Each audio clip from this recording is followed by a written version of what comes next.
In the Apache tongue, her name meant eternal blossom. But on this frozen night in Silver Bend, Colorado territory, Ayanna was wilting, a flower dying in the snow. The question that hung in the bitter December air of 1878 was simple and terrible. Could the man the whole town called a monster save her? Or was he just another kind of death? The blizzard that swept through Silver Bend that night was the kind that killed without mercy. Wind howled down from the San Juan Mountains like the breath of something ancient and angry, slicing through wool and leather, finding every crack in every wall, every gap in every door. The town huddled against it, shutters closed, fires burning high, families pressed together in the warmth of their homes. But in the narrow alley between the Lucky Dollar Saloon and Morrison's hardware store, there was no warmth. There was only Ayanna, 27 years old, daughter of a dead chief, and she was freezing to death. 3 hours earlier, she had stood in an office that smelled of polished wood and expensive tobacco, the office of Silas Blackwood, owner of Silver Bend Bank and Blackwood Holdings, the man who controlled more land in this valley than God himself. He sat behind a desk of gleaming oak, his silver hair slicked back with pomade, his pale blue eyes cold as mountain ice. On his right hand, a gold ring caught the lamplight. On the desk before him, papers stamped with official seals. Ayanna had stood straight, her long black hair braided down her back, her worn wool coat buttoned to her throat. In her hands, she clutched the deed to 40 acres of land, the plot her father, Chief Neole, had purchased legally from the territorial government in 1874, the land where her mother was buried, the land that was all she had left in this world. Blackwood had smiled at her. It was the smile of a snake that had already bitten you, just waiting for the poison to work. "Miss Ayanna," he had said, his voice smooth as honey poured over glass, "I'm afraid there has been a misunderstanding. You see, your father's land carries certain financial obligations, back taxes, survey fees, interest on deferred payments." He slid a paper across the desk. "The total comes to $375, due immediately." Ayanna had stared at the paper. The numbers swam before her eyes. $375. She had $12 to her name.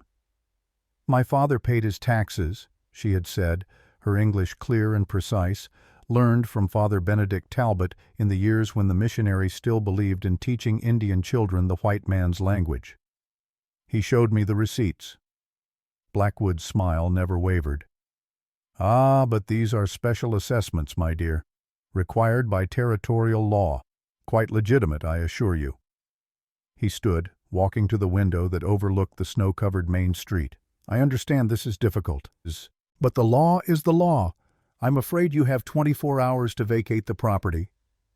She had wanted to scream at him, to tell him she knew he was lying, that she could see the lie in his eyes, in the way his fingers drummed on that oak desk.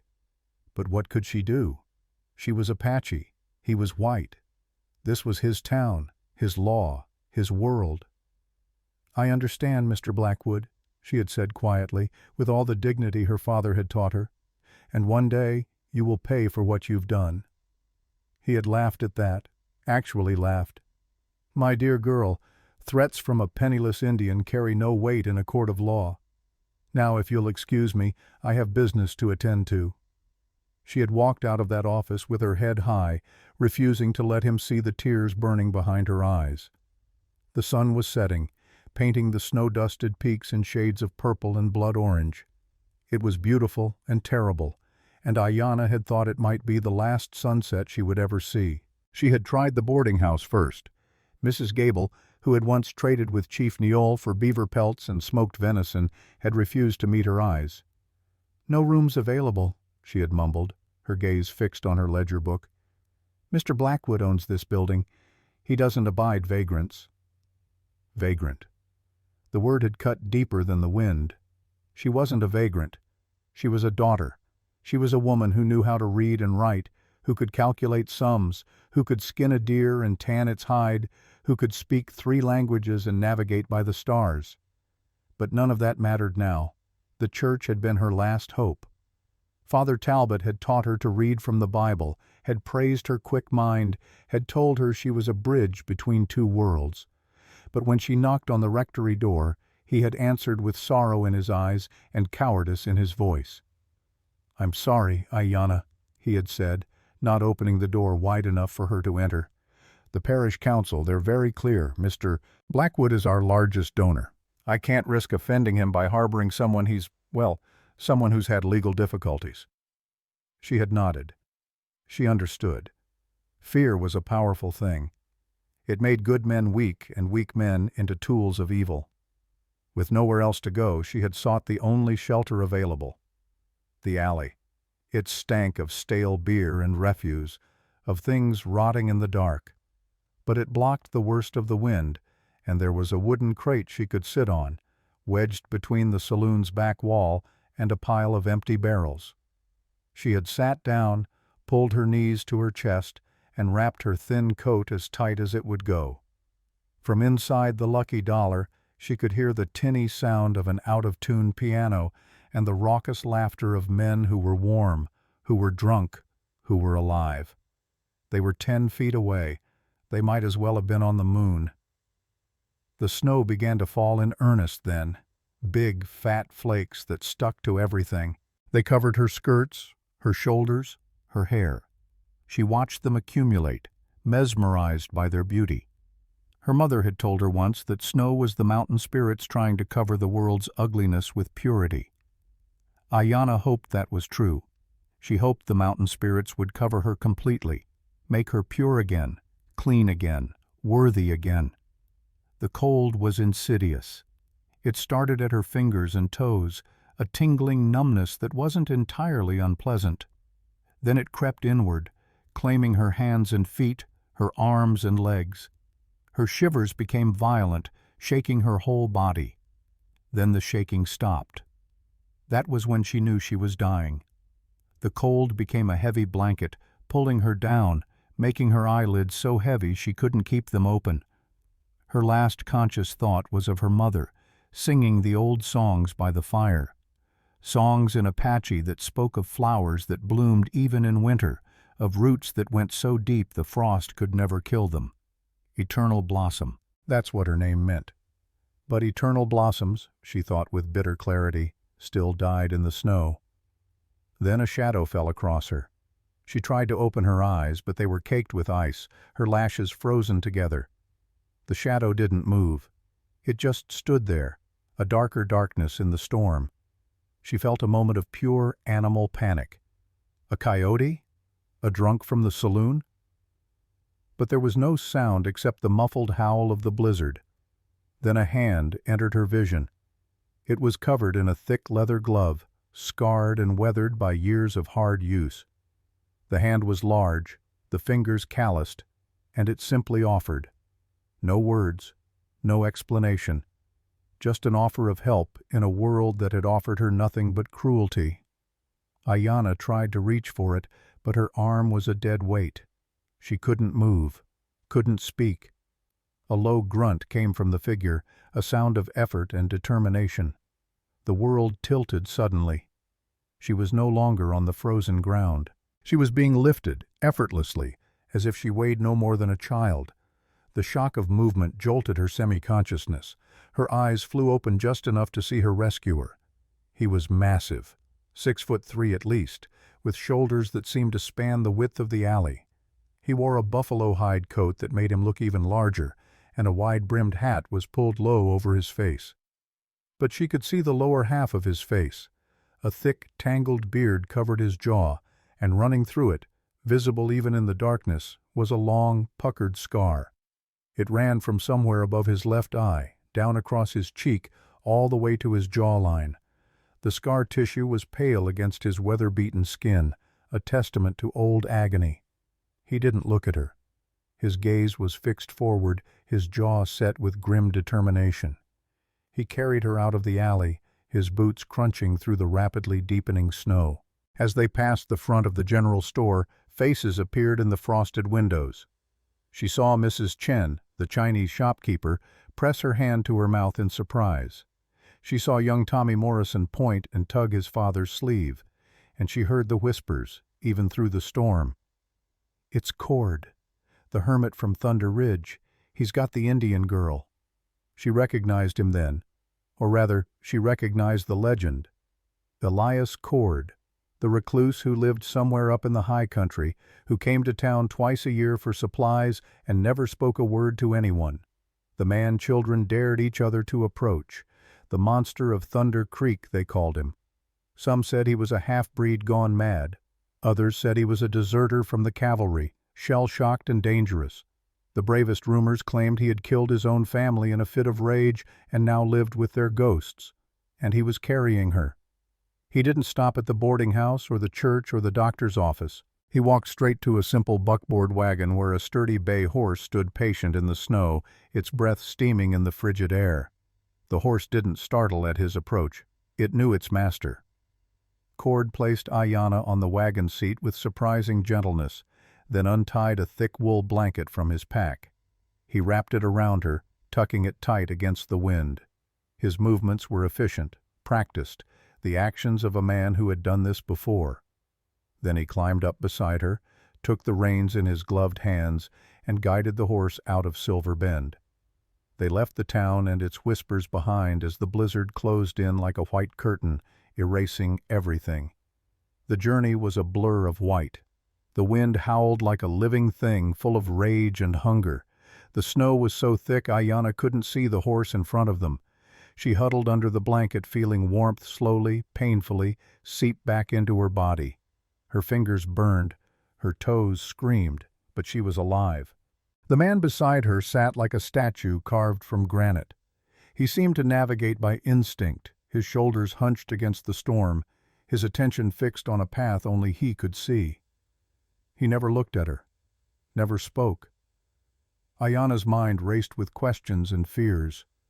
Where was he taking her? Why had he helped her? The stories about him were terrifying. They said he was dangerous. They said he had a dark past. Yet he had pulled her from death's door when the good Christian people of Silver Bend had turned their backs. After what felt like hours, the wagon slowed. The wind seemed to quiet, and Ayanna realized they had entered the lee of a small canyon. Stone walls rose on either side, blocking the worst of the storm. A moment later, a structure emerged from the gloom, a cabin of solid pine logs, smoke rising from a stone chimney. Behind it, a sturdy barn, Thunder Ridge Ranch. Cord stopped the wagon, climbed down with the same silent efficiency, and before Ayanna could even try to move her frozen limbs, he was there. He lifted her again, carried her to the cabin door, shouldered it open, and brought her inside. The cabin was dark and bitterly cold, but it was out of the wind. That alone made it feel like salvation. Cord set her on a three-legged stool near a large stone hearth. Then he moved with practiced motions to the fireplace. He didn't use matches. He took flint and steel from a leather pouch at his belt, and within moments, dry tinder caught. A small flame illuminated his face properly for the first time. The scar was worse in the firelight. It wasn't the clean line of a knife wound. It was the twisted, melted tissue of a terrible burn. Whatever had marked him had tried to take his eye and failed by inches. The scar tissue pulled at the corner of his mouth, giving him a permanent half-grimace. It was a face that would frighten children, a face that spoke of unimaginable pain. He added kindling, then split logs, building the fire with the skill of someone who had done it 10,000 times. Soon a proper blaze was crackling, pushing the damp cold back into the corners of the room. As warmth spread, Ayanna could finally look around. The cabin was one room, meticulously clean but utterly bare. A cot in one corner with a single thin blanket, a rough-hewn table and 2 chairs in the center, a small kitchen area with a few cast-iron pans hanging on hooks. There were no pictures on the walls, no curtains on the windows, no cushions or decorations of any kind. It was the home of a man who owned nothing, or a man who wanted nothing, a man who had stopped living and was merely surviving. Cord moved to the small pantry, took down a dented pot, and ladled water from a wooden bucket. He hung the pot on a hook over the fire, then added a handful of dried meat and some wild herbs. Soon the smell of broth filled the cabin, rich and life-giving. He poured the steaming liquid into a tin cup and held it out to her. His hand didn't shake. Ayana's hands were shaking so badly she almost dropped the cup, but she managed to grip it, to bring it to her lips. The hot broth was life itself. She drank it in desperate gulps, feeling warmth spread through her chest, into her stomach, down her limbs. After she had drained every drop, she finally found her voice. It came out as a raspy whisper. "Why?" He was standing with his back to her, stoking the fire. He stopped, his broad shoulders tensing. For a long moment, he didn't move. Ayana thought he would ignore her, that silence was his only language. Then he spoke. His voice was a low, rough rumble, like stones grinding together, like a man who hadn't used his voice in so long he'd almost forgotten how. "I don't abide Mr. Blackwood's business." 4 words, that was all, but they contained volumes. He gestured to the cot without looking at her. "You're safe from the storm. Rest." Ayana stared at his back, at the massive shoulders, at the way the firelight played across the thick buffalo hide of his coat. He wasn't a monster. He was just a man with his own deep, angry scars. A man who hated Silas Blackwood. That, for now, was enough. She didn't remember lying down on the cot. Exhaustion hit her like a physical blow, and she was asleep before her head touched the rough pillow. But somewhere in the depths of that sleep, she heard something that made her dreams less dark. She heard Elias Cord, the monster of Thunder Ridge, weeping. Not loud, violent sobs, but quiet, broken sounds. The sounds of a man who had saved a life tonight, and remembered all the lives he had failed to save before. In the language of her people, there was a saying, "The mountain spirits send help in strange forms." As Ayana slept under borrowed blankets in a stranger's cabin, wrapped in warmth she thought she would never feel again. She wondered if the mountain spirits had sent her a monster, or if they had sent her something far more dangerous. They had sent her hope. Ayana woke to the smell of wood smoke and pine, and for a moment she didn't know where she was. The cot beneath her was hard as stone, but she was buried under a mountain of thick, heavy blankets that smelled of cedar and something wild. The cabin was filled with gray morning light filtering through windows crusted with frost. The storm had passed. She sat up slowly, her muscles aching, but the terrible bone-deep cold was gone. She was alive. The realization hit her with surprising force. She had expected to die in that alley, had almost welcomed it. But the mountain spirits had other plans. The man, Elias Cord, was not there. The main fire had burned down to glowing embers, but the room was still warm. His thick buffalo coat was gone from its peg by the door, and a fresh bucket of water sat beside the wash basin. He was out working. The knowledge should have frightened her, alone in a strange man's cabin in the middle of nowhere. But instead, she felt a strange sense of safety. Fear pricked at her only when she realized how much she was at his mercy. What did she really know about this man? Only stories whispered in town, legends built from fear and ignorance, but he had saved her life. That was a fact more solid than any rumor. Ayana stood carefully, testing her legs. They held. She was still wearing her own damp clothes, stiff with dried snow. She felt a surge of determination rise in her chest.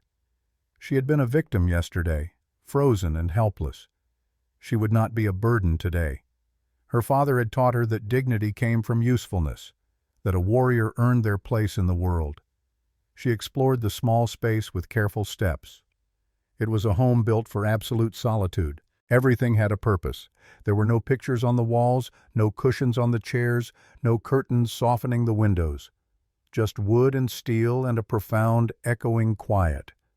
It was the home of a man who had stopped living and started merely existing. She found the kitchen area, a simple counter with a few cast-iron pans hanging from pegs, a burlap sack of flour, a tin of salt, and a wooden bin of potatoes. It was enough. Barely, but enough. She found an apron hanging on a hook, faded and worn, but clean. She put it on, and in a small, strange way, it felt like armor, like reclaiming a piece of herself. She set to work. First, she rebuilt the fire, coaxing the embers back to life with dry kindling from the box beside the hearth. Then she found a hand pump in the corner of the kitchen area, a luxury that surprised her. She worked the handle, and after a few stubborn squeaks, clear water gushed forth.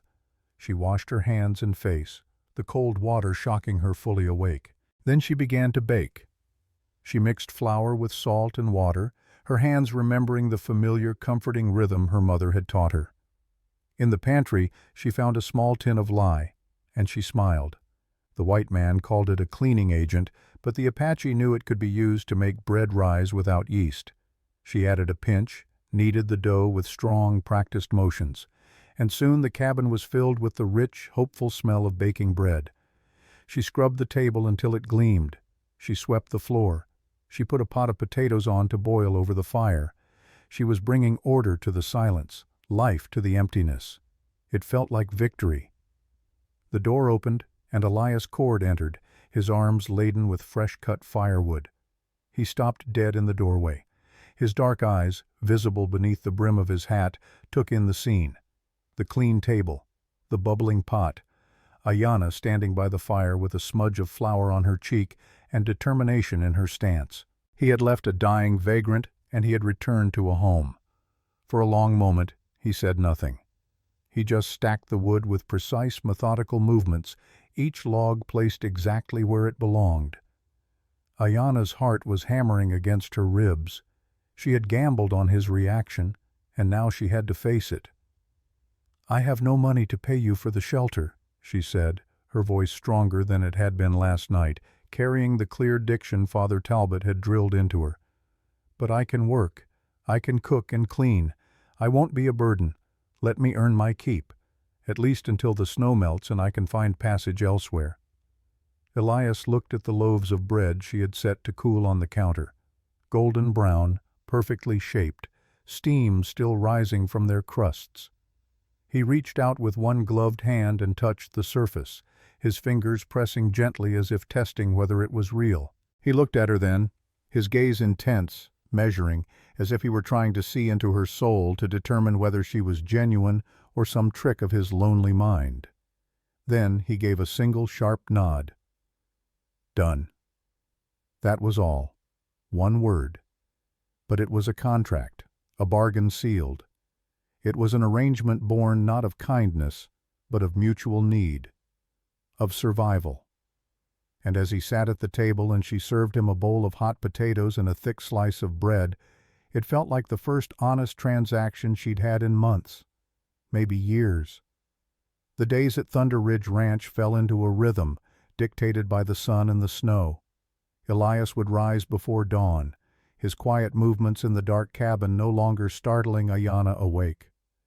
She learned to recognize the sounds of him preparing for the day, the soft scrape of his boots on the wooden floor, the whisper of his coat being lifted from its peg, the gentle click of the door latch. He would head out to check his trap lines, tend to his horse, chop wood, disappearing for hours into the white wilderness. Ayanna, in turn, took command of the cabin. She had been raised by a chief who believed his daughter should be capable of managing a household, whether it was a teepee or a cabin. She poured all her grief and anger into the simple, grounding tasks of survival. She mended Elias's shirts, finding a strange intimacy in patching the worn fabric, in touching the clothes that touched his skin. She scoured the pans until they gleamed like new silver. She learned the cabin's sounds, the groan of the roof under heavy snow, the crackle and pop of the fire, the way the wind whistled under the door when a storm was coming. And then there was the silence. It was a living thing, a third resident in the small cabin. In the first few days, the silence had been a heavy, awkward blanket, suffocating and strange. But it slowly changed. It was no longer the silence of anger or fear, but of acceptance, of two wounded souls learning to exist in the same space without demanding anything from each other. They would eat their meals at the small table, The only sounds, the scrape of spoons in bowls, the quiet chewing of bread. And yet Ayanna found she didn't need to fill the quiet with nervous chatter. Elias was not a man who disliked company. He was a man who had forgotten how to keep it. She learned to read him by his actions. A sharp nod meant thank you. The way he stacked the wood, building the pile high and tight, meant a new storm was coming. When he checked the door latch 3 times before going to bed, it meant he was worried about something.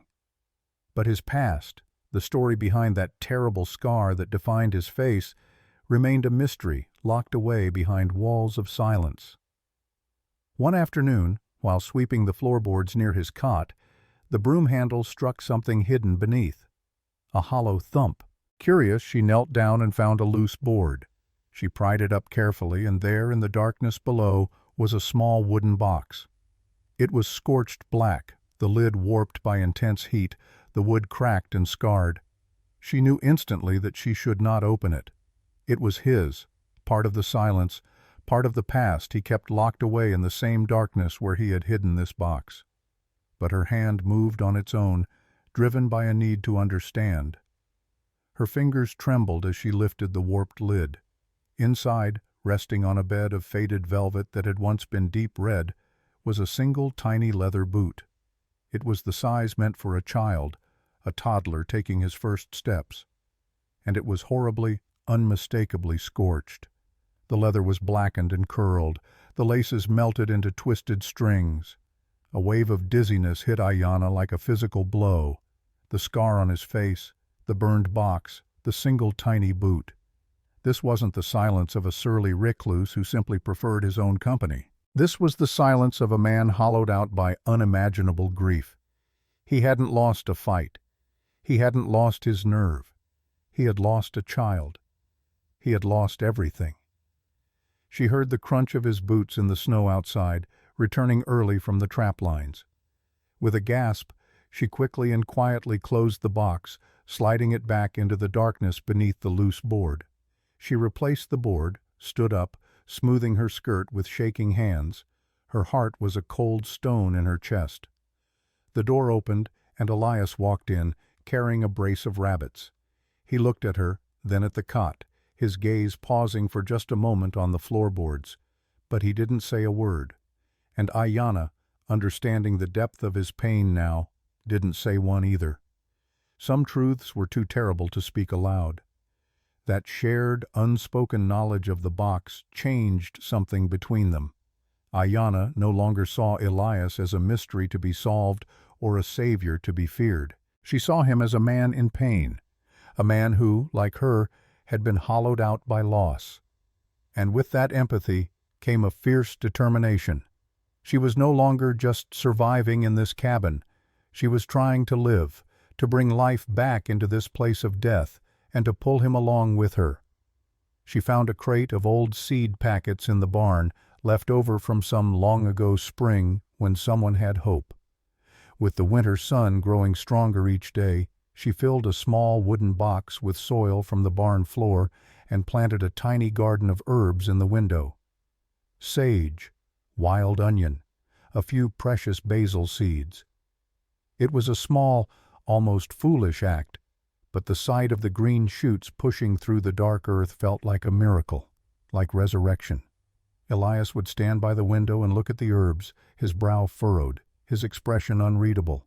But he didn't stop her. He didn't pull them out or tell her it was a waste of time. He just looked. And in that looking, Ayanna saw the faintest flicker of something that might, one day, become hope. One evening, as she was mending his shirt by the firelight, she found herself humming. It was an old tune her mother used to sing, a simple, gentle melody in Apache that spoke of the turning of seasons, of winter giving way to spring. She hadn't even realized she was doing it until Elias startled. He was sitting at the table cleaning his rifle, and his hands had gone completely still. The oiled rag hung forgotten in his fingers. The music died in her throat. "I'm sorry," she whispered, her face flushing with embarrassment. "I didn't mean to disturb you." He stared at the fire, the muscles in his jaw working as if he were chewing on words too difficult to speak. For a moment she thought he was angry.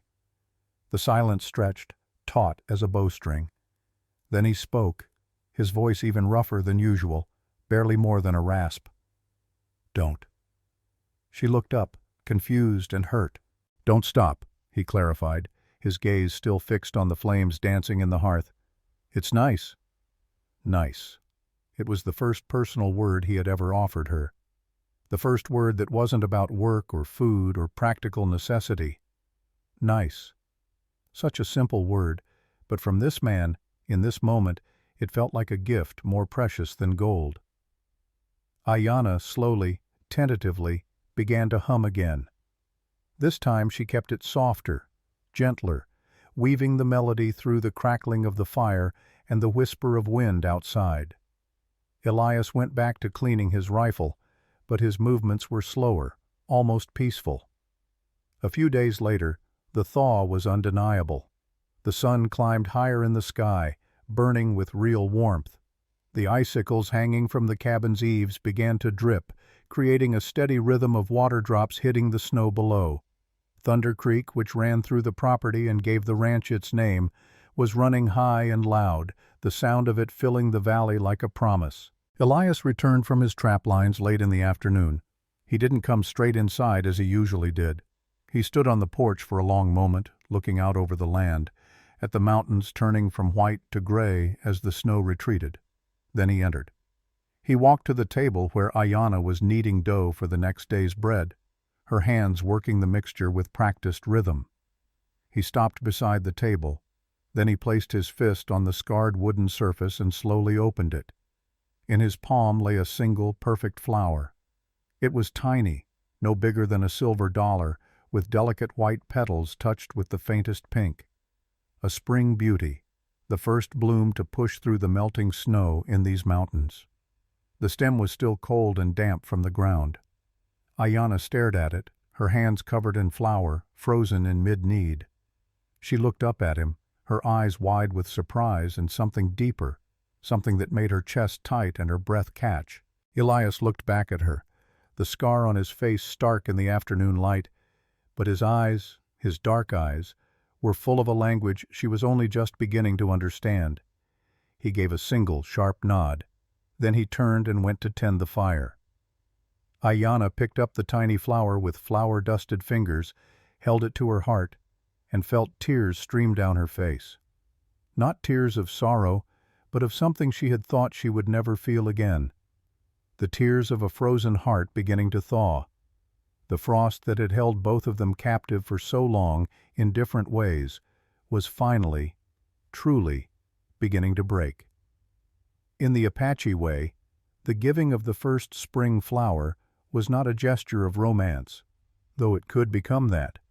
It was a gesture of recognition, one soul acknowledging another's survival through the killing cold. Ayanna pressed the tiny blossom between the pages of her only book, a worn Bible Father Talbot had given her years ago, and she prayed to both the White Christ and the Apache mountain spirits that this thaw, this fragile new beginning, would last. That winter would not return, that the man who had saved her life was, in some small way, allowing her to save his. Outside, the snow continued to melt. Inside, two people who had been strangers, who had been dying in different ways, began the slow, painful, beautiful work of learning to live again. With the spring thaw came an unavoidable truth. They needed supplies. The flour sack was nearly empty, the bottom visible through the remaining white powder. The salt was low, and they needed seeds, real seeds for a proper garden, if they intended to eat through the next winter. The trip to Silver Bend was necessary, inevitable, and terrifying. The night before, the silence in the cabin was different. It was heavy again, weighted with a shared dread. They both knew that returning to town meant returning to the world that had cast them out. It meant facing Silas Blackwood. It meant confronting the hatred and fear that had nearly killed Ayanna once already. Elias was tense, his movements sharp and controlled in the way of a man preparing for battle. He cleaned his rifle with methodical precision, checking the action 3 times.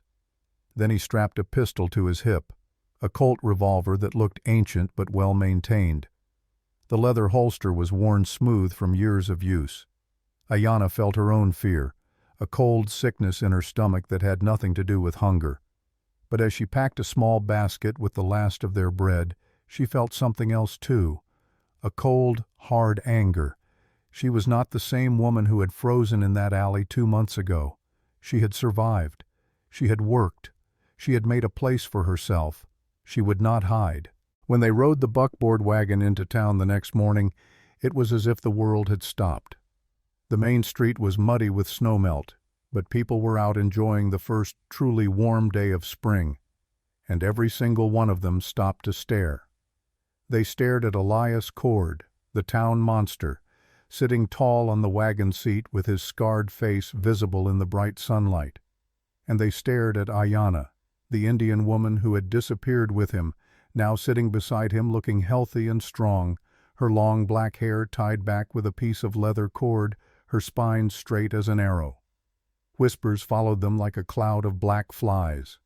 Ayanna kept her chin high, her gaze fixed forward, just as Elias did. She would not give them the satisfaction of seeing her fear. They tied the wagon outside Morrison's general store, and Elias handed Ayanna the supply list he'd written in careful, blocky letters. "Get the seeds," he said, his voice low and rough. "I'll get the flour." It was a separation, a tactical decision. She understood. If trouble came, they wouldn't both be trapped in one place. She nodded and stepped down from the wagon, feeling the weight of every eye in town upon her. Inside the store, the air smelled of dried goods and sawdust. Mrs. Chen stood behind the counter, her weathered face breaking into a small, warm smile when she saw Ayanna. The Chinese woman had always been kind, united with Ayanna in their shared experience of being outsiders in this white town. "Miss Ayanna," Mrs. Chen said softly, pulling seed packets from the wooden drawers. "You look well." "I am well," Ayanna replied, counting out coins for the purchases. "Thanks to Mr. Cord." Mrs. Chen's eyes flickered with something that might have been approval. "He is a good man. A sad man, but good." Ayanna was at the counter, Mrs. Chen wrapping the seed packets in brown paper, when a shadow fell across her. She didn't need to turn around to know who it was. The air itself seemed to grow colder. "Miss Ayanna," came the smooth, honey-over-glass voice of Silas Blackwood. "A pleasure to see you looking so recovered." She turned slowly. Blackwood stood there in a black suit that probably cost more than most families in Silver Bend earned in a year. His silver hair gleamed with pomade, and that gold ring on his finger caught the light streaming through the store window. He was flanked by 2 large, brutish men Ayanna didn't recognize. They had the look of hired muscle, men whose hands were more familiar with violence than honest work. "Mr. Blackwood," she said, her voice steady and cold. She would not give him the satisfaction of fear. "I've heard you've taken up residence with our local recluse," Blackwood continued, his voice loud enough for the entire store to hear. Several other customers had stopped their shopping to listen. "An unusual choice, I must say. I do hope Mr. Cord is stable. One hears such stories about his past." Just then, Elias entered through the front door, a heavy sack of flour balanced on his shoulder.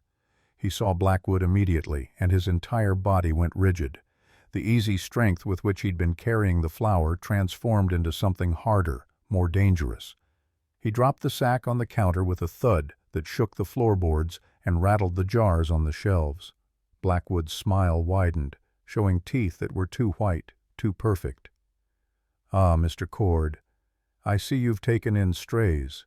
A charitable act, though one must be careful.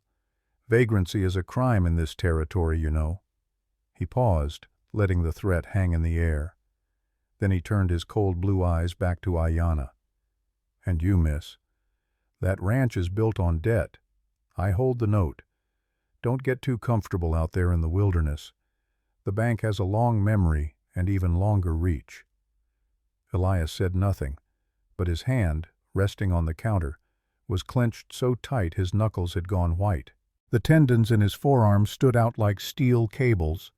Ayanna could feel the rage radiating from him like heat from a forge. It was the rage of a man who had lost everything once and could feel it happening again. Without a word, Elias grabbed the flour sack and the wrapped seed packets, took Ayanna firmly by the elbow, and steered her toward the door. His grip wasn't painful, but it was absolute. They left Blackwood standing in the store, his laughter following them out into the street. The ride back to Thunder Ridge was silent, but it was a new kind of silence. A terrible silence. The silence before a storm breaks. Elias's rage was a palpable thing, a heat that seemed to shimmer in the air around him despite the cool spring breeze. Ayanna could see it in the set of his jaw, in the way his hands gripped the reins with white-knuckled intensity, in the rigid line of his shoulders.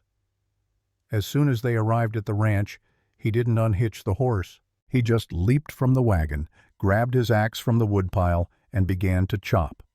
The sound of the axe splitting wood echoed through the small valley, sharp and violent. Thwack, thwack, thwack. Each blow was a battle, each split log an enemy defeated. He was not chopping wood for the fire, he was fighting an invisible enemy, and that enemy was winning. Ayanna watched from the porch, her heart aching. She knew this rage. It was the same helplessness she had felt in Blackwood's office, the same impotent fury that came from being crushed under the boot of someone more powerful. But Elias's rage was older, deeper, and tied to this land in a way she still didn't fully understand. Blackwood's words echoed in her mind. That ranch is built on debt. I hold the note.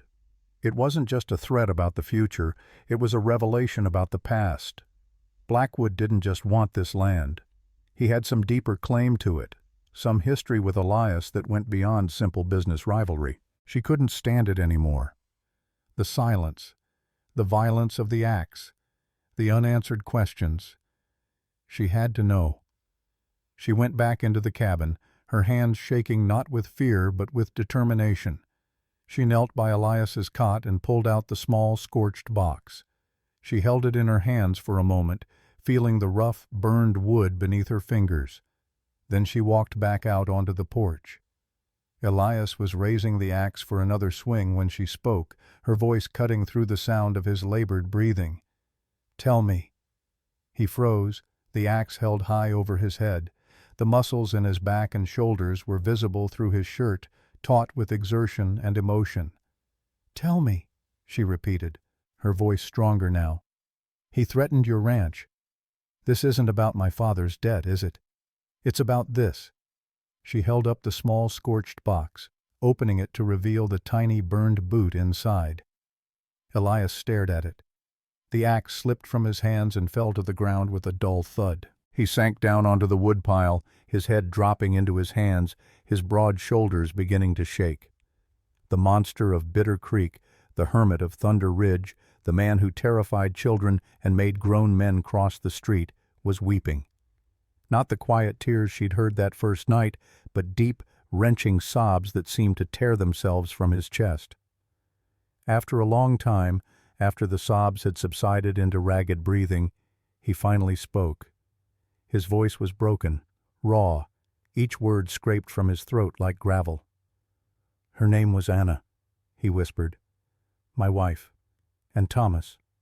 My son. He was 3 years old."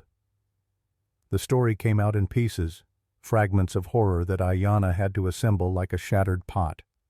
He had built this ranch for them. The land was good, with rich soil in the valley and timber in the hills. But most importantly, it had Thunder Creek. The spring that fed the creek never ran dry, even in the worst droughts. It was the only reliable water source in this entire valley. That spring was why Silas Blackwood wanted the land.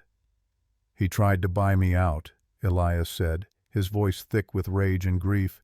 "Came here himself, all smiles and smooth words. Offered me 3 times what I paid. I told him no.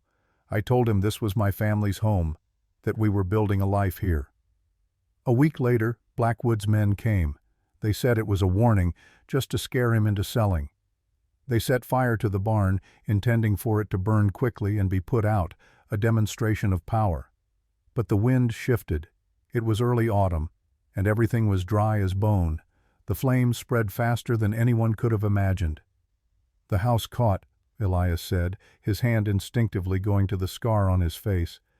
"Anna and Thomas were inside. I tried. God help me, I tried to get to them. I could hear them screaming. Thomas calling for me, Anna calling his name." His voice broke completely. The door was engulfed. "I tried to break through, tried to smash the window. That's when the glass exploded. The heat, the flames." He couldn't finish. He didn't need to. Ayanna understood. He had tried to run into hell itself to save his family, and he had failed.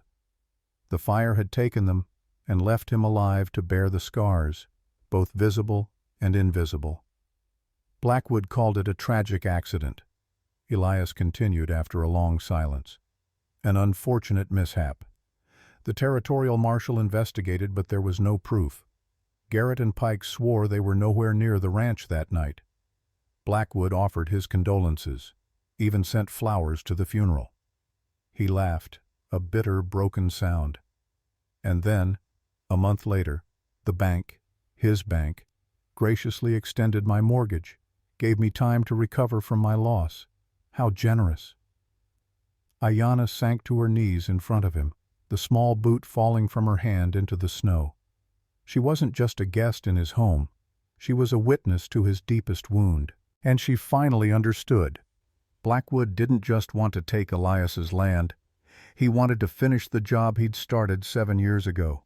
He wanted to break Elias' cord completely, to grind him into dust. "He won't get away with it," Ayanna said, her voice low and fierce. "Not this time." Elias looked up at her, his eyes hollow with old grief. "He already has. He owns the town. He owns the sheriff. He owns everything." "He doesn't own the truth," Ayanna said. She stood up, her mind already working. "He's a banker, Elias. He's a man of numbers. Men like that are arrogant. They keep records because they believe their power makes them untouchable." She went back inside the cabin, and Elias followed, drawn by the certainty in her voice. She retrieved her father's old foreclosure notice from her small bag of possessions. Then she turned to Elias. "Where are your papers? The mortgage? Everything?" He stared at her, confused but catching a glimmer of what she was thinking. He went to the loose board under his cot, the one that held the scorched box, and pulled out a tin container. Inside were documents, yellowed and worn, his original deed, the mortgage papers, payment receipts. For the rest of the day and deep into the night, they sat at the table with a single oil lamp burning between them. Ayanna, whose father had insisted she learn to read and calculate so she could navigate the white man's world, spread the papers out. Her father's loan documents, Elias's loan documents. She compared them line by line, number by number. At first it looked hopeless. The numbers were all legal, properly documented. But then she saw it. A processing fee on her father's loan, dated after his death. A surveyor's charge on Elias's mortgage, dated 3 years after the original survey had been filed with the territorial office. Small discrepancies, but there. And then she found the pattern. The same small, seemingly random fees appeared on both sets of documents, all filed through a company she didn't recognize at first, Serpent Creek Ventures. "That's Blackwood's company," Elias said flatly when she read the name aloud. "He uses it to buy land at auction. It's how he gets around territorial limits on land acquisition." "He's using it to steal land," Ayanna corrected him, her finger tracing the numbers. "He's not just foreclosing. He's inflating the debt. He's creating charges, paying himself with his own company, and then seizing the land when the owners can't pay the fraudulent fees.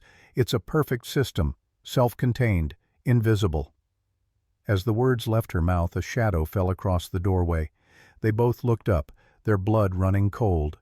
2 men stood on the porch, Garrett and Pike, Blackwood's hired thugs. Behind them, visible in the moonlight, was a third man they hadn't seen before. Taller, leaner, with a face like carved granite, a professional. "Mr. Blackwood is disappointed," Garrett said, spitting a wad of tobacco juice onto the clean porch boards Ayanna had scrubbed just yesterday. "He's decided to call in your note, Cord. The bank is foreclosing. You have 24 hours to vacate the property." "This is my land," Elias said, standing up slowly, his chair scraping against the floor. "Not according to the bank," Garrett sneered. The third man, the professional, pulled a torch from his saddle. Already lit, the flames casting dancing shadows across his hard face. "Mr. Blackwood wanted to give you a reminder," the man said, his voice cold and emotionless. He casually tossed the torch onto the roof of the nearby smokehouse. The dry wood caught instantly, flames leaping up into the night sky like hungry demons. "A reminder of what happens to people who don't pay their debts, just like last time." 24 hours, Garrett repeated. Then all three men laughed, mounted their horses, and rode away into the darkness, leaving the smokehouse burning against the night. The sight of the flames, the smell of the smoke, it was a nightmare resurrected. Ayanna saw Elias's body go completely rigid, his breath catching in his throat. He was back in that terrible night 7 years ago, watching his world burn while the screams of his family echoed in his ears. The hired man's words, just like last time, were a deliberate, cruel twist of the knife. But then something in Elias changed. Ayanna watched it happen. The panic in his eyes hardened into something else. The grief was still there, would always be there, but it was being forged into something new: rage, resolve. The terrified paralysis broke like ice in spring. "He won't take this from me," Elias said, his voice a low growl that seemed to come from somewhere deep in his chest. "He won't take you from me." He grabbed a bucket, and together they worked, hauling water from the creek, dousing the flames before the smokehouse was a total loss. The fire went out, leaving behind charred wood and the acrid smell of destruction. But they had stopped it. They had fought back. When the last ember was extinguished, Elias turned to Ayanna, his face grim in the moonlight. "You have to go. Take the horse. Ride south to Fort Apache. Tell them you're Chief Neol's daughter. They'll help you." "No," she said simply. He stared at her, uncomprehending. "Did you hear me? They'll be back. They'll have more men, more guns. They'll burn this place to the ground. And I'm not losing you the way I lost them." "And I'm not leaving you alone in this," Ayanna said, her voice shaking but her jaw set with Apache stubbornness. "You didn't leave me in that alley. I will not leave you now. We stand together, Elias, or we fall together." Elias looked at her, really looked at her, at this woman who had been a wisp of a thing dying in the snow just 2 months ago. Now she was fire and iron. He saw in her eyes the same resolve he felt in his own heart, the resolve of someone who had nothing left to lose and everything to fight for. He gave a single sharp nod. "Then we fight." The rest of the night was spent in preparation. Elias barricaded the windows, leaving small gaps they could shoot through. He checked his rifle, his pistol, counting ammunition. He handed Ayanna a smaller hunting rifle, lighter than his own. "Do you know how to use it?" "My father taught me," she said, her hands surprisingly steady as she checked the mechanism. "Before he taught me to read English, he taught me to hunt. I'm a good shot." They didn't have to wait long for what came next. At dawn, 3 riders appeared on the ridge overlooking the valley. This time, Silas Blackwood was with them, sitting his horse at a safe distance, watching. Garrett and Pike rode down into the valley with the third man, the professional killer. They had torches, they had guns, and they had orders. They didn't bother with pleasantries. Garrett shouted from horseback, his voice carrying across the snow-patched valley. "Last chance, Cord. Come out or we burn you out." Elias's voice boomed from the cabin, deeper and more powerful than Ayanna had ever heard it. It was the voice of a man who had found something worth fighting for. "Get off my land." The men laughed. One of them drew his gun and fired at the window. The shot splintered the wooden frame, sending splinters flying. The smell of gunpowder filled the cold morning air. "So be it," Garrett yelled, spurring his horse forward with a lit torch held high. Elias fired from the window.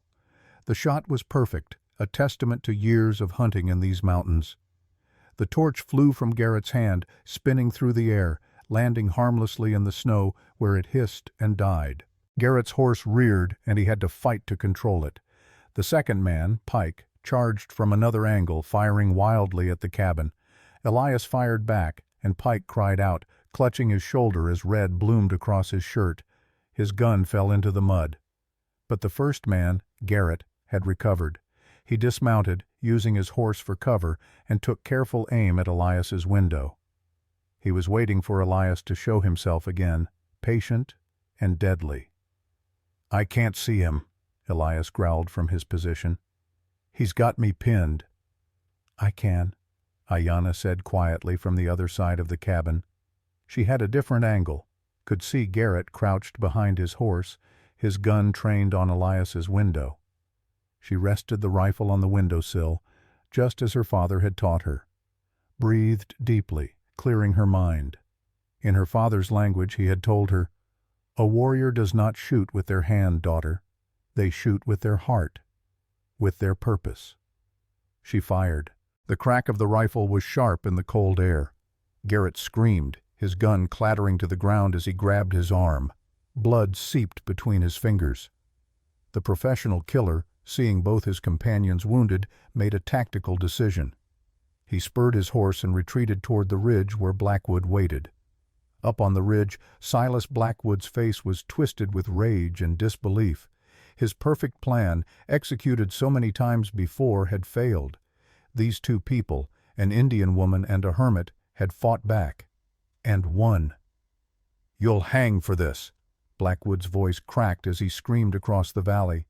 "Assaulting my men, firing on peaceful citizens. The law will hunt you down." He yanked his horse's reins as if to ride down into the valley himself, fury overcoming his usual careful control. But just then, two more riders appeared on the opposite ridge. Sheriff Hollis Davies and his deputy, drawn by the sound of gunfire. "Blackwood," Davies called out, his hand on his pistol. "What in blazes is going on here?" And in that moment, with the sun rising over the San Juan Mountains, with smoke still hanging in the air and blood in the snow, Ayanna knew that everything was about to change. The war had begun, and this time they would not face it alone. Silas Blackwood's composure snapped back into place like a mask sliding over his fury. In an instant, he transformed from enraged tyrant to concerned citizen, his voice taking on the wounded tone of a victim wronged. "Sheriff Davies, thank God you're here," Blackwood called out, his hand pressed to his chest as if his heart were racing with fear.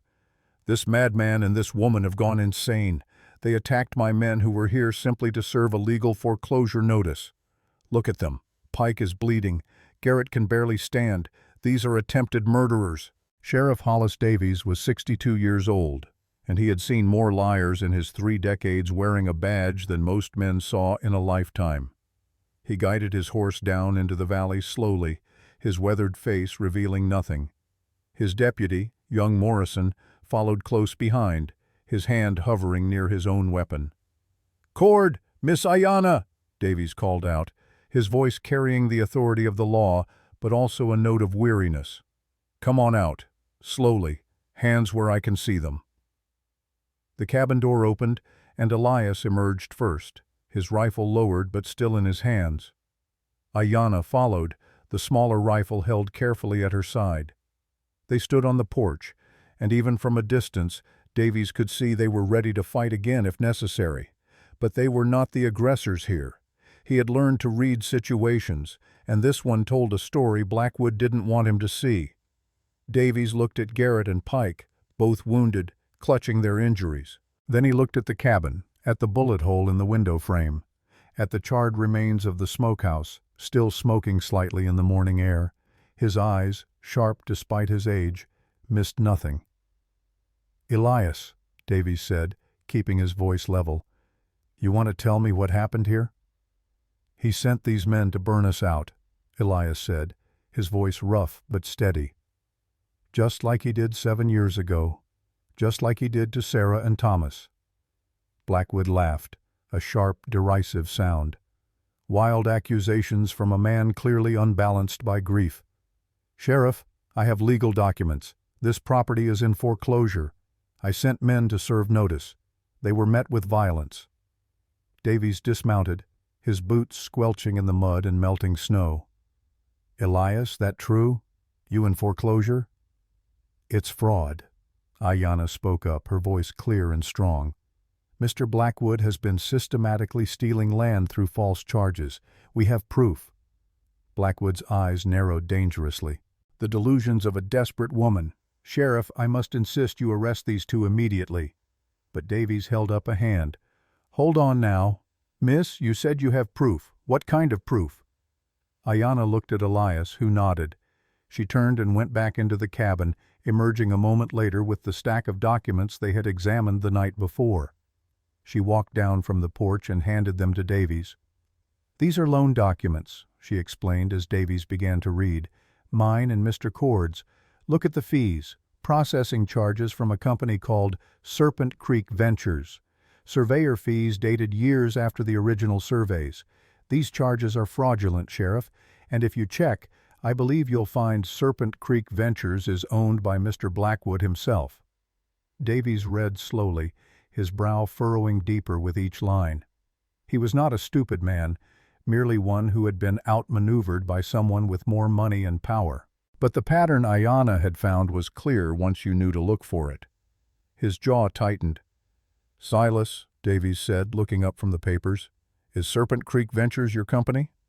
"That's a legitimate business entity," Blackwood said quickly, "used for property investments, completely legal and properly registered with the Territorial Office." "I'm sure it is," Davies said slowly. "But these fees here, they seem mighty convenient, appearing on loans right before foreclosure." "Business is business, Sheriff. I'm not required to explain my accounting to you." Before Davies could respond, the sound of hoofbeats echoed through the valley. All eyes turned to see a single rider approaching from the south. He was an older man, perhaps 70, sitting his horse with the easy confidence of someone who had spent his entire life in the saddle. His long gray hair hung past his shoulders, and his weathered face could have been carved from the mountains themselves. He wore a mixture of buckskin and wool, the clothing of a man who lived between two worlds. "That's Sam Walker," Elias said quietly. "They call him Red Sky." The old man rode into the tense standoff and dismounted with surprising grace. He looked at Ayanna, and his weathered face broke into a smile that transformed him. "Little Blossom," he said in Apache, then switched to English for the benefit of the others.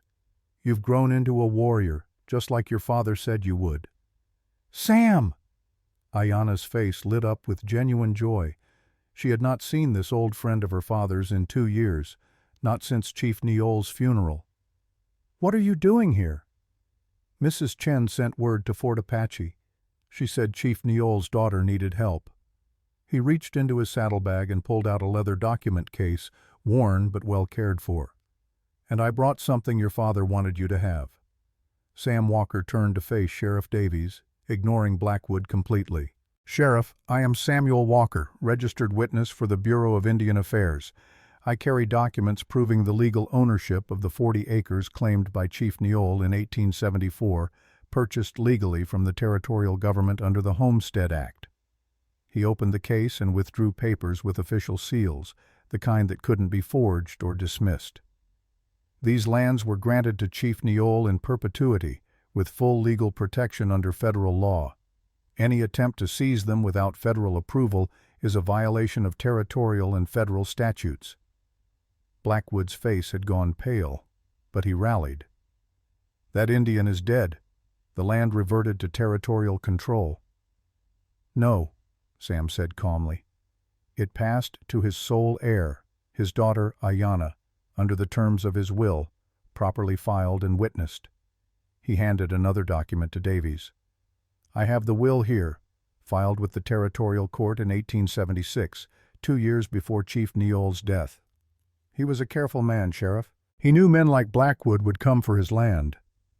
Davies read the will, and his expression shifted from weariness to something harder, something that looked like anger held in check by decades of professional discipline. This appears to be an order, legal and binding. It's meaningless, Blackwood snapped. She owed taxes. Taxes that were already paid, Sam said, pulling out yet another set of receipts. I have the proof here. Every penny Chief Neol owed was paid in full before his death. What Miss Ayanna was presented with were false charges, created by Serpent Creek Ventures. He looked directly at Blackwood now, his old eyes sharp as flint. You tried to steal from a dead man's daughter. That's low, even for you, Silas. The valley fell silent except for the rush of Thunder Creek and the nervous stamping of horses. Davies looked from the documents in his hands to Blackwood's face, which had transformed from pale to flushed with trapped fury. The sheriff had suspected Blackwood's methods for years, but had never been able to prove anything. Now, the proof was literally in his hands.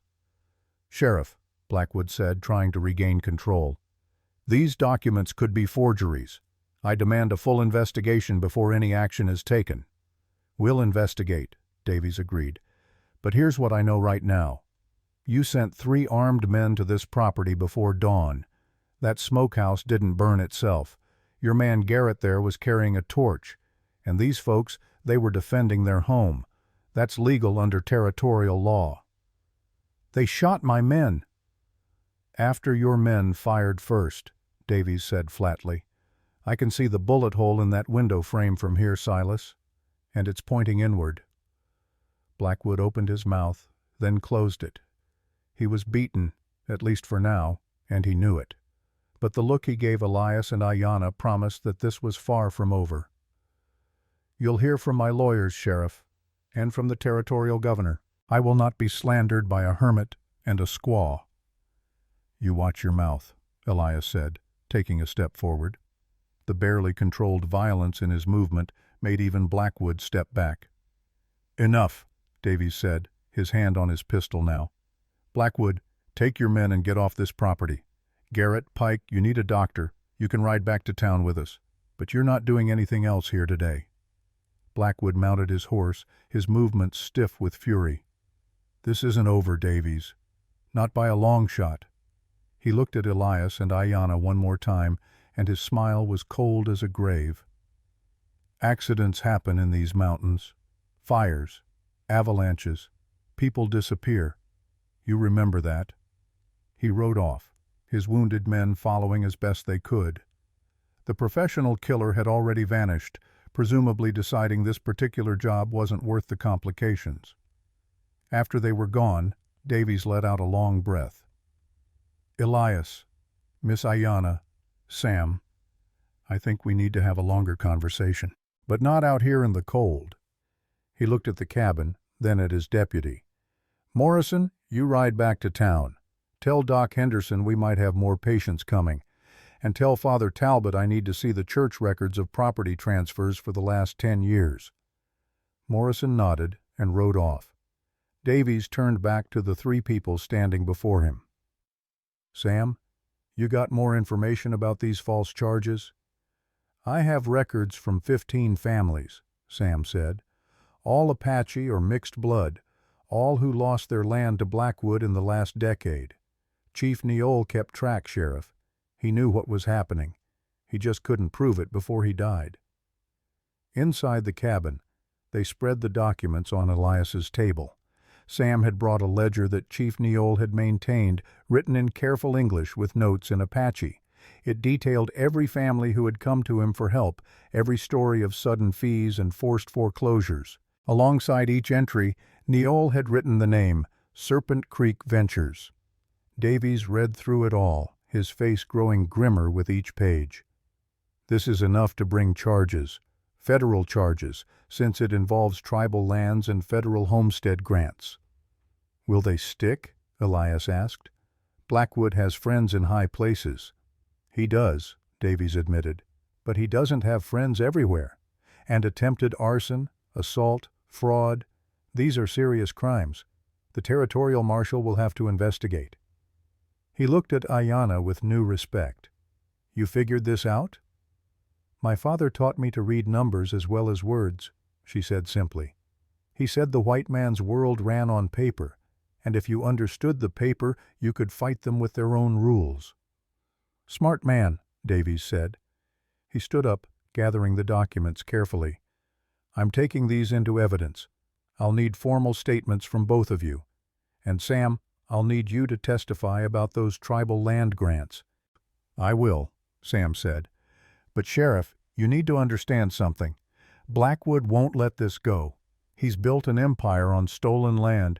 If this comes out, he loses everything. He'll fight like a cornered wolf. I know, Davies said grimly, which is why I'm posting Morrison out here for a few days. Keep watch. Make sure no more accidents happen. He looked at Elias. And you keep those guns loaded. I'm giving you legal authority to defend this property by any means necessary. After Davies left with promises to return with Morrison and more men if needed, the cabin fell quiet. Ayanna made coffee, strong and bitter, and they sat around the table.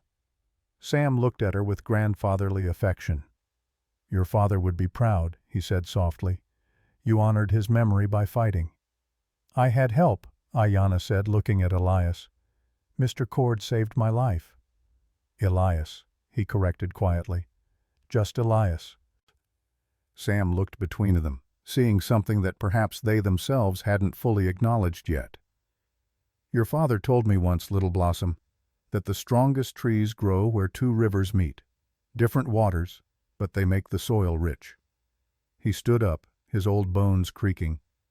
I should head back to Fort Apache, but I'll return for the hearing when Davies calls for it, and if you need me before then, send word.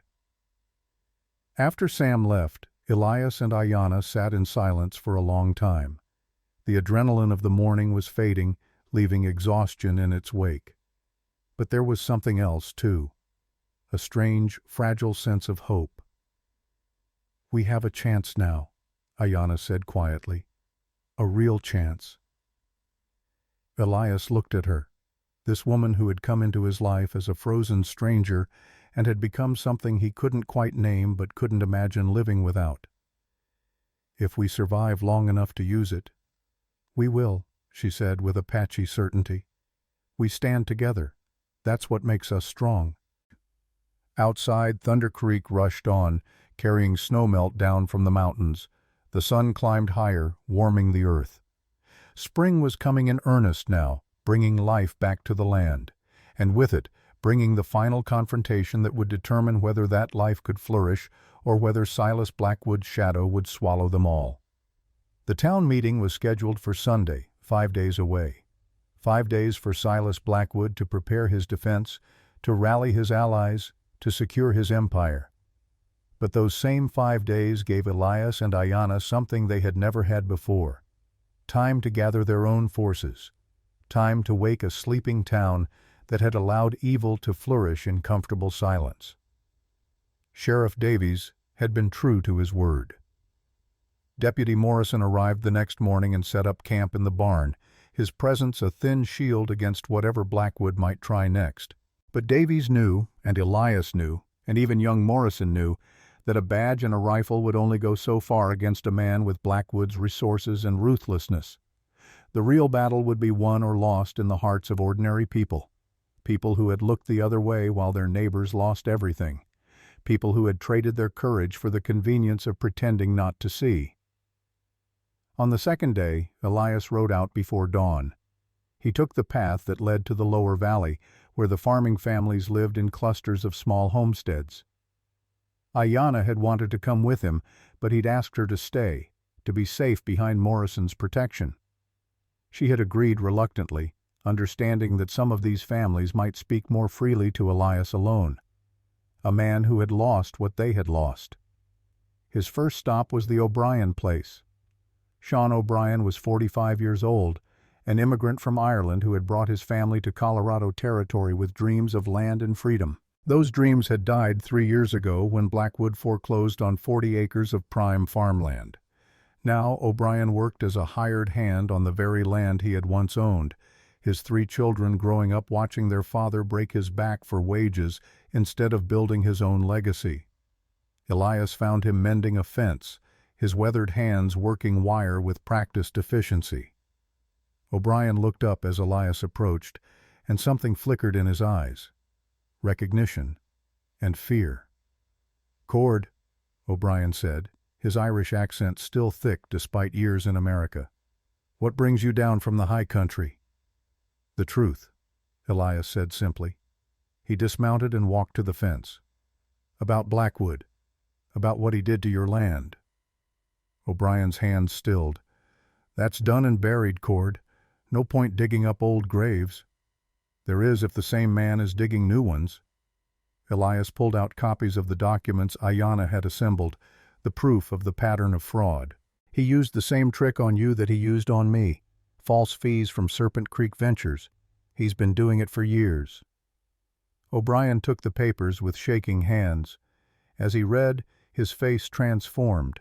Confusion gave way to understanding, understanding to rage. "That bastard! That lying, cheating bastard!" He looked up at Elias. "But what can we do? He owns the bank, the land office, half the territorial government." "We can tell the truth," Elias said, "in front of the whole town. Sunday meeting. Sheriff Davies will be there. Sam Walker from Fort Apache is bringing federal witnesses, but we need people like you to stand up and say what happened." O'Brien looked at his hands, calloused and scarred from 3 years of working for another man. "I have a wife, 3 children. If I speak against Blackwood, he'll make sure I never work again." "If you don't," Elias said quietly, "your children will grow up in a world where men like Blackwood can take anything they want. Is that what you came to America for?" The question hung in the air between them. O'Brien looked toward his small house where his wife Margaret was hanging laundry, where his children played in the dirt yard. Then he looked back at Elias. "No," he said finally. "No, it's not." He handed the papers back. "I'll be there Sunday, and I'll speak the truth, come what may." Elias visited 3 more families that day. The Garcia place, where Rosa Garcia, a widow from Mexico, had lost her land 2 years ago and now lived in a shack behind the livery stable, cleaning stalls for pennies. The Jensen homestead, where the old Danish couple had been forced to sell to Blackwood at a fraction of their land's value after mysterious survey fees appeared on their deed. Each family had the same initial response: fear. And each one, after seeing the evidence, after understanding they were not alone, found something deeper than fear. They found anger. Righteous, cleansing anger. While Elias was gathering witnesses from the farming families, Ayanna made her own journey. She walked into Silver Bend alone, her head high despite the stares and whispers. She had one destination: the church. Father Benedict Talbot was on his knees before the altar when she entered, his lips moving in silent prayer. He looked up at the sound of her footsteps on the wooden floor, and his face went pale. Shame and relief warred in his expression. "Ayanna," he whispered, "child, I thought you were dead. When you disappeared that night, I thought the cold had taken you." "It almost did," she said, walking up the aisle. "But someone saved me, someone the town calls a monster, while you, Father, who taught me about Christian mercy, turned me away to die." Talbot flinched as if she had struck him. "I know. God help me, I know what I did. There hasn't been a day since that I haven't prayed for your forgiveness." "I don't need your prayers, Father," Ayanna said. "I need your help." She told him everything, about Blackwood's fraud, about the pattern of stolen land, about the Sunday meeting where the truth would be told. As she spoke, Talbot's shame transformed into something else, something that looked like the man he had been before fear had made him small. "The church keeps records," he said slowly. "Every family that lost their land, they came to me for help, for food from the charity pantry, for prayers, for comfort. I wrote their names in the parish ledger. I noted what happened to them." He stood up, his old knees cracking. "I told myself I was bearing witness, but really, I was just documenting my own cowardice." He led Ayanna to the small office behind the sanctuary and pulled out a leather-bound ledger. Inside were 10 years of entries written in his careful script. Names, dates, and heartbreaking details of families destroyed. Beside many entries, he had written the phrase, Lost land to bank foreclosure, Blackwood Holdings. This is evidence, Ayanna said, running her finger down the pages. It's confession, Talbot corrected her. My confession of standing by while evil prospered. He looked at her with tears in his eyes. I'll be there Sunday. I'll bring this ledger, and I'll tell them the truth, even if it costs me my position. It might, Ayanna said honestly. Blackwood has funded this church for years. Then perhaps it's time this church stood on faith instead of blood money. Talbot closed the ledger. Your father once told me that the mountain spirits judge a man not by his words, but by his actions when it costs him something. I've been judged and found wanting, but maybe it's not too late to change the verdict. Ayanna's final stop was the general store. Mrs. Chen was behind the counter sorting through a shipment of dry goods. She looked up as the bell above the door chimed, and her weathered face broke into a smile. Miss Ayanna, you look strong. Thunder Ridge is good for you. It is, Ayanna agreed, because good people there treat me with respect. She paused. Mrs. Chen, you sent word to Sam Walker for me. You helped us even though it was dangerous. Mrs. Chen's smile faded, replaced by something harder.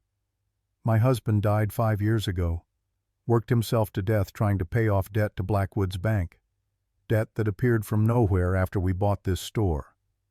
She set down the can she was holding with a sharp thunk. I've been afraid too long.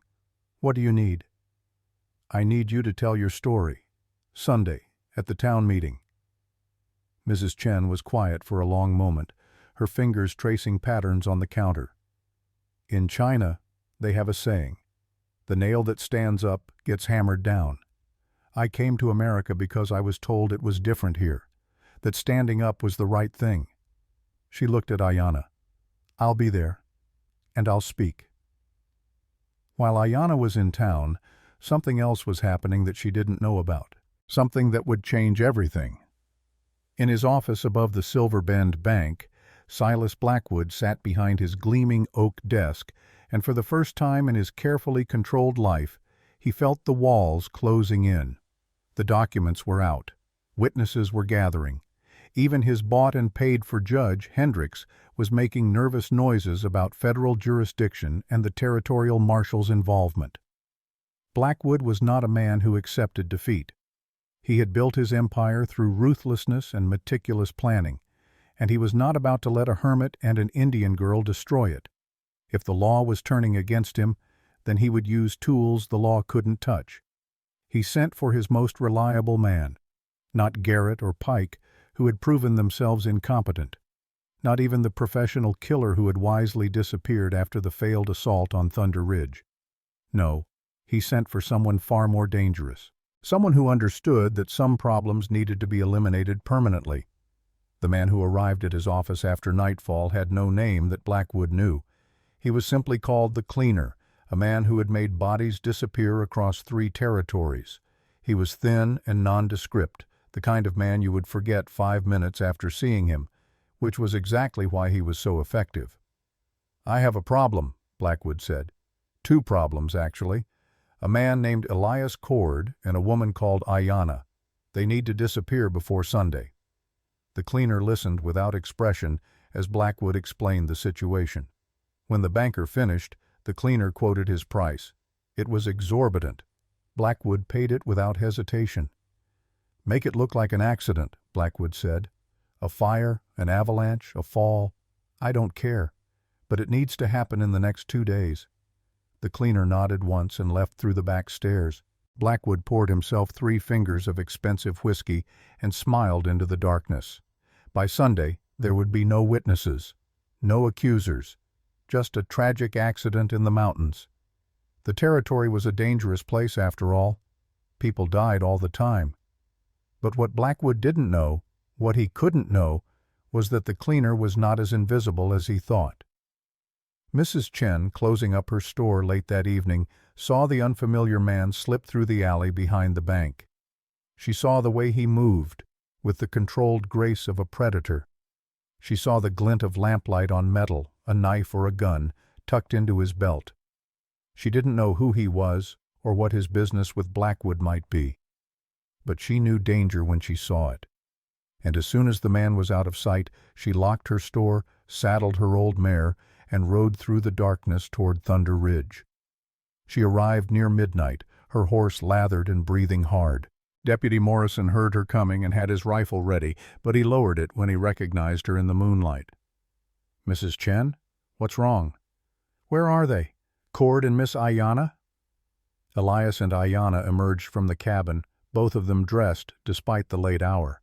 They had learned to sleep lightly, to be ready for anything. Mrs. Chen dismounted, her legs shaking from the hard ride. "Blackwood has sent someone, a man, a killer. I saw him leave the bank tonight, and the way he moved, the way he looked, he's coming for you." Ayanna felt ice flood her veins. Elias's face went hard as granite. "When?" Elias asked. "I don't know. Soon. Before Sunday, I think. Blackwood wants you silenced." Morrison gripped his rifle tighter. "I'm here. I won't let anyone near this place." "You're one man," Mrs. Chen said, "and this person, he's not like Garrett or Pike. He's a professional." Elias looked at Ayanna, and in that look was an entire conversation. They could run, they could hide. They could surrender and hope for the law to protect them, or they could stand and fight. But this time the fight wouldn't be a skirmish, it would be a war. "We need more help," Ayanna said. "We can't face this alone." "Sam," Elias said suddenly. "Sam Walker. And Davies needs to know. If Blackwood is hiring killers, this has gone beyond property fraud. This is conspiracy to commit murder." Morrison nodded. "I'll ride to town, get the sheriff. Mrs. Chen, you go to Fort Apache, warn Sam Walker." He looked at Elias and Ayanna. "You two, you stay here. Barricade yourselves in. Don't open the door for anyone you don't know. I'll be back before dawn with reinforcements." But as Morrison saddled his horse and Mrs. Chen prepared to continue her journey south to Fort Apache, a sound echoed through the valley that made them all freeze. It was the sound of a rifle shot, distant but clear in the cold night air. Then another. Then silence. "That came from the south trail," Elias said. "The path to Fort Apache." They all knew what it meant. Someone was cutting off their escape routes. The cleaner wasn't coming tomorrow or the next day. He was already here, and he had brought friends. Morrison mounted his horse. "I'm riding hard for town. You barricade that cabin and don't come out until you hear my voice or the sheriff's. Understand?" He spurred his horse and took off toward Silver Bend at a gallop. Mrs. Chen looked at Elias and Ayanna, her face pale in the moonlight. "I'll try to slip through to Fort Apache on foot. Maybe I can get around whoever is out there." "No," Ayanna said firmly. "It's too dangerous. Stay here with us." Inside the cabin, the three of them worked by candlelight to prepare. Elias checked his weapons, loaded every gun he owned. Ayanna did the same with the hunting rifle she had used to wound Pike. Mrs. Chen, who had never held a gun in her life, clutched a heavy iron skillet that Ayanna handed her. "If anyone gets past us," Ayanna told her, "you use that." They waited. The candles burned down. The night stretched on, every creak of the cabin, every whisper of wind, sounding like approaching death. But dawn came without attack. The sun rose over the mountains, painting the snow-covered peaks in shades of gold and rose. It was beautiful. It felt like a mockery. Where was the cleaner? What was he waiting for? And more terrifyingly, what was he planning? The answer came with the sunrise. Smoke, not from their chimney, but from the south, from the direction of the path to Fort Apache. A thick column of black smoke rising into the clear morning air. "He set fire to the forest," Elias said, his voice hollow. "He's going to burn us out. Not the cabin directly, but the whole valley. Force us to run or die." Ayanna looked at the smoke, then at the cabin, then at Elias. "We can't outrun a forest fire." "No," Elias agreed. "We can't." He set down his rifle and picked up a shovel. "But we can fight it. Thunder Creek has water. We can create a fire break, wet down the ground around the cabin." It was desperate. It was probably futile, but it was all they had. As the smoke drew closer and the first hints of flame became visible through the trees, Elias Cord, Ayanna, and Mrs. Chen began to fight for their lives against the oldest and most merciless enemy: fire. The same fire that had taken Sarah and Thomas. The same fire that had scarred Elias for life. The fire had come back for him, and this time it meant to finish the job. The fire came like a living thing, hungry and relentless. It devoured the dry underbrush that had been exposed by the melting snow, racing up the southern slope toward Thunder Ridge with terrifying speed. The sound of it was like wind and thunder combined, a roar that filled the valley and made the earth itself seem to tremble. Elias worked with the desperate efficiency of a man who had seen this nightmare before. He and Ayanna hauled bucket after bucket from Thunder Creek, soaking the ground around the cabin in a wide circle. Mrs. Chen tore down the few bushes that grew too close to the structure, dragging them away with her bare hands until her palms bled. "It's not enough," Ayanna gasped, her lungs burning from smoke and exertion. The fire was perhaps a quarter-mile away now, visible through the trees as a wall of orange and red. "Elias, we need to run." "Where?" He didn't stop working, didn't look at her. "The fire is coming from the south. If we run north toward town, we're exposed on open ground. If we stay here, we have the creek, we have the cabin's stone walls, we have a chance." "A small chance," Mrs. Chen whispered, coughing. "It's the only one we've got." Elias finally stopped, standing upright and looking at the approaching inferno. His face, already marked by fire once, was set with grim determination. "I won't run from it again. Not this time." Ayanna understood. This wasn't just about survival. This was about Elias confronting the demon that had haunted him for 7 years. The demon that had taken Sarah and Thomas while he stood helpless. If he ran now, he would be running for the rest of his life. "Then we stay," she said simply. "We fight it together." But even as the words left her mouth, a new sound cut through the roar of the flames. Hoofbeats, multiple horses coming fast from the north. Elias grabbed his rifle, thinking it might be the cleaner and his men coming to finish them while they were distracted by the fire. But the riders who emerged from the tree line wore badges. Sheriff Davies led them, his weathered face grim with determination. Beside him rode Deputy Morrison, and behind them, a sight that made Ayanna's heart leap, 6 men from town: Sean O'Brien, 2 of the Jensen sons, and 3 others she recognized from Silver Bend, men who had lost land or family to Blackwood's schemes. "We saw the smoke," Davies called out as they reined in their horses. "Half the valley can see it. Blackwood's done now. Setting a forest fire is attempted murder under territorial law." He dismounted quickly. "But first we need to survive it. Morrison, O'Brien, you men get axes from that barn. We're cutting a fire break." The men moved with practiced coordination, years of frontier living kicking in. You didn't need to like your neighbor to help him fight a fire. Fire didn't care about your politics or your feuds. Fire killed everyone equally. They worked like demons, cutting down trees, dragging them away, clearing a swath of bare earth 60 feet wide between the fire and the cabin. Elias showed them where the ground was wettest, where Thunder Creek's moisture had seeped into the soil. They focused their efforts there, creating a break at the point where the earth itself might help them. The fire reached their line just as they finished. It hit the cleared ground and slowed, the flames finding nothing to feed on but wet earth and scattered rock. For a moment, it seemed like it might work.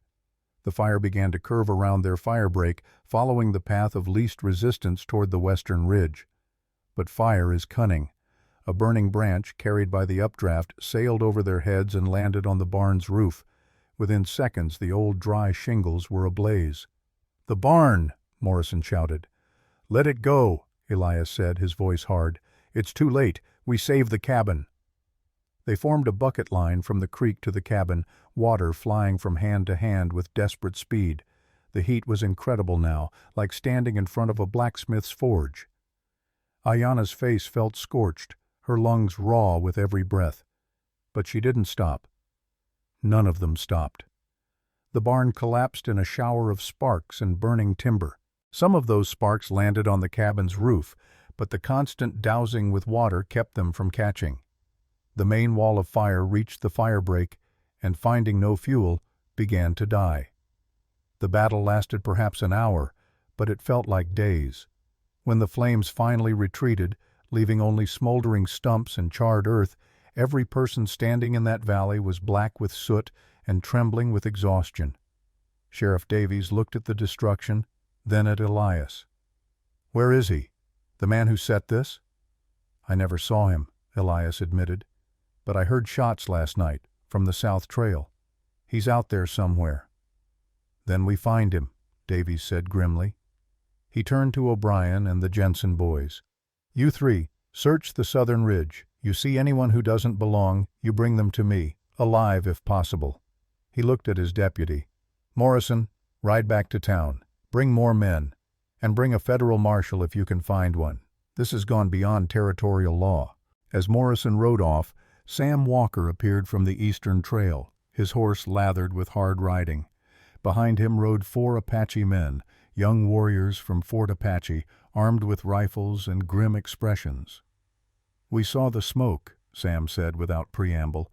"Thought you might need help." "You thought right," Davies said. Then he paused, looking at the Apache warriors with clear uncertainty. "Though I'm not sure about jurisdiction here. Federal Indian agents get touchy about tribal members acting outside reservation boundaries." "These men are here as private citizens," Sam said smoothly, "helping their friend defend her property. No different than O'Brien and the Jensens. Unless you're saying Indians aren't allowed to help their neighbors, Sheriff?" Davies looked like he wanted to argue, but he was too tired and too practical. "Fair enough. Just keep it legal." The search for the cleaner took less time than expected. O'Brien found him 3 hours later, lying in a ravine with a broken leg. Apparently, in his haste to set the fire and escape, he had missed his footing on the steep slope. He was in agony, dehydrated, and had no fight left in him. They brought him back to the cabin on a travois, and Davies questioned him while Doc Henderson, who had ridden out with Morrison's reinforcements, set his leg. The cleaner, faced with a murder charge and territorial prison, sang like a bird. He gave up everything: Blackwood's name, the payment he'd received, the orders to make it look like an accident. "Silas Blackwood hired you to kill Elias Cord and Ayanna?" Davies asked, making sure his deputy was writing every word down. "Yes," the cleaner gasped through his pain. $500, half up front. Said to burn them out, make it look natural. Said there'd be no investigation if they were dead before Sunday." Davies looked at Morrison. "That's conspiracy to commit murder. Federal jurisdiction since it involves tribal land and a hired killer crossing territorial lines." He stood up, his face harder than Ayanna had ever seen it. "We're riding to Silver Bend, and we're arresting Silas Blackwood." The sun was setting as the group rode into Silver Bend. Word of the fire and the arrest had already spread, and the main street was lined with townspeople. They fell silent as the procession passed, Sheriff Davies and Deputy Morrison in the lead, the cleaner bound and in a wagon, then Elias and Ayanna, Sam Walker and his Apache friends, and finally the townspeople who had helped fight the fire. Sean O'Brien, the Jensens, Mrs. Chen, even Father Talbot, who had ridden out when he heard what was happening. They stopped in front of the Silver Bend Bank. Davies dismounted and walked up the stairs to the ornate door. He didn't knock. He simply opened it and called out, his voice echoing through the marble-floored lobby. "Silas Blackwood, come out here, now!" Blackwood appeared at the top of the stairs that led to his private office, his face composed, his suit immaculate. But Ayanna could see the tension in his shoulders, the way his hand gripped the banister. "Sheriff Davies, what is the meaning of this disturbance?" "You're under arrest," Davies said flatly, "for conspiracy to commit murder, arson, fraud, and corruption of public office." "This is outrageous," Blackwood said, descending the stairs with measured steps. "I have done nothing wrong. I am a respected businessman, and I will not be arrested based on the ravings of a hermit and a savage." "You'll watch your mouth," Elias growled, stepping forward, but Davies held up a hand, stopping him. "You're not being arrested based on their word," Davies said. "You're being arrested based on the confession of the man you hired." He gestured to the wagon where the cleaner lay. "He gave you up, Blackwood. Every detail. The payment, the orders, everything." Blackwood's composure finally cracked. His face went pale, then flushed with rage. "That man is a liar, a criminal. You can't believe his word over mine." "I also have documents proving your company, Serpent Creek Ventures, created fraudulent fees to steal land from 15 families," Davies continued. "I have ledgers from the church showing your pattern of foreclosures. I have witnesses ready to testify, and I have a federal land agent on his way from Denver who's very interested in how you managed to acquire so much tribal land without proper approval." "You can't do this." Blackwood's voice rose to a shout. "I built this town. I own half the businesses here. Without me, Silver Bend is nothing." "Without you," came a voice from the crowd, "we might actually be decent people again." It was Mrs. Chen stepping forward. Her small frame seemed to grow as she spoke. "You took my husband from me, worked him to death with debt he didn't owe. I've been afraid of you for 5 years, but I'm not afraid anymore." "Neither am I," Father Talbot said, moving to stand beside her. "You've made me betray everything I believe in. You've made this church complicit in your sins. That ends today." Sean O'Brien stepped forward. "You stole my land, stole my children's future, and made me thank you for the privilege of working as your slave." One by one, others stepped forward. The Garcia widow, the Jensen family, people Blackwood had crushed over the years, people who had been too afraid or too broken to speak up. Now they stood together, and their voices were like thunder. Blackwood looked at them all, and for the first time in his carefully controlled life, he seemed to understand that his power was an illusion. It had only existed because good people had been too afraid to challenge it, and now that fear was gone. "Silas Blackwood," Davies said, pulling out handcuffs that looked almost comically small for the symbolic weight they carried. "You're under arrest. You have the right to remain silent, though I doubt you will." As Morrison stepped forward to actually cuff him, Blackwood's composure shattered completely. "You're all fools. Without me, this town will collapse. The bank will close. Jobs will disappear. You need me." "No," Ayanna said quietly, speaking for the first time. Every eye turned to her. "We need justice. We need truth. We need to be able to sleep at night knowing we stood up when it mattered. You've taught us something valuable, Mr. Blackwood. You've taught us that evil only wins when good people stand by and do nothing." Blackwood lunged toward her, his face twisted with rage, but Morrison grabbed him, spinning him around and cuffing his hands behind his back. The great Silas Blackwood, Emperor of Silver Bend, was led away in chains. The trial happened 6 weeks later. A territorial judge brought in from Santa Fe to ensure impartiality presided. The cleaner testified against Blackwood in exchange for a reduced sentence. 15 families testified about fraudulent fees and stolen land. Father Talbot presented his ledgers. Sam Walker provided federal documents proving the illegal seizure of tribal lands. Silas Blackwood was sentenced to 20 years in territorial prison. His assets were seized to compensate his victims. Silver Bend Bank was taken over by territorial authorities and eventually sold to a consortium from Denver with strict oversight. But the real change wasn't in the sentences or the financial restitution. It was in the people.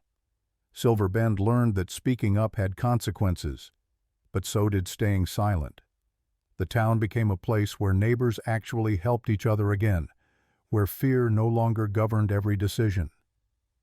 6 months after the trial, on a warm September afternoon, Ayanna stood on the porch of Thunder Ridge Cabin and looked out over land that was finally, legally, hers. The burned barn had been rebuilt, larger and sturdier than before, with help from the O'Briens and Jensens and a dozen other families who had rediscovered what community meant. Her garden was overflowing with vegetables and herbs, enough to feed a family through the coming winter. Elias came out of the cabin and stood beside her, his hand finding hers naturally. His face, with its terrible scar, had become the face she loved. the face of a man who had lost everything and found the courage to live again. "Sam sent word," Elias said. "The federal government is returning the tribal lands Blackwood seized. They're offering Chief Neol's 40 acres official protection. Can't be taken, can't be taxed beyond the standard rate, can't be seized for any reason." "Father would be proud," Ayanna said softly. "He would be prouder of you. You honored his memory by fighting." Ayanna smiled, a hand moving unconsciously to her belly, which was just beginning to show the swell of new life. They had shared this news with only Sam and Mrs. Chen so far. The baby would come in spring, another flower blooming after the long winter. Elias followed her gesture and placed his own hand over hers, his rough palm warm against the fabric of her dress. "Are you scared?" he asked quietly. "Terrified," she admitted. "But you're terrified too, and that's good. Fear means we know what we could lose. It means we know how to value it." Below in the valley, they could see Mrs. Chen driving her wagon up the path, probably bringing supplies and news from town, as she did every week now. Behind her, Sean O'Brien was riding with his son, coming to help with the fall harvest as he'd promised. The isolation of Thunder Ridge had been broken not by force, but by friendship. "I still see them sometimes," Elias said suddenly. "Sarah and Thomas, in dreams. I used to wake up in terror, feeling like I'd failed them all over again. And now? Now I tell them about you, about the baby, about how their deaths weren't meaningless because they taught me the value of life. They taught me to fight for it." He turned to face her fully. "The Apache have a word, don't they? For people who stand together?" "Nde," Ayanna said. "It means the people. But not just tribe or blood. It means those who stand together when the world tries to break them." "That's what we are now," Elias said. "You and me and this child. A tribe of 2 becoming 3. And everyone down there, everyone who stood up, they're in day too."